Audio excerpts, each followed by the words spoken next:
Arestado naman po ng mga otoridad ang 3 individual sa magkahiwalay na anti-illegal drug operations sa Pangasinan noong Pebrero 24 at 25. Sa operasyong ikinasa ng Pangasinan Police Provincial Police Office Drug Enforcement Unit.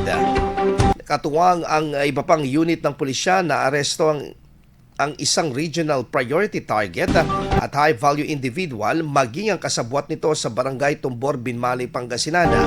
Ayon sa kapulisan, nasamsam ang 8 heat shield plastic sachets na may timbang na higit 110 gramo ng pinaginalang shabu at tinatayang nagkakahalaga ng 748,000 pesos. Bukod sa droga, nasamsam din ang mga gamit na buy-bus money, budol money, 2 cellphone at iba pang personal na gamit. Samantala, sa hiwalay naman na operasyon sa Urdaneta City, isang 46 anyos na mekaniko at residente ng lungsod ang arestado.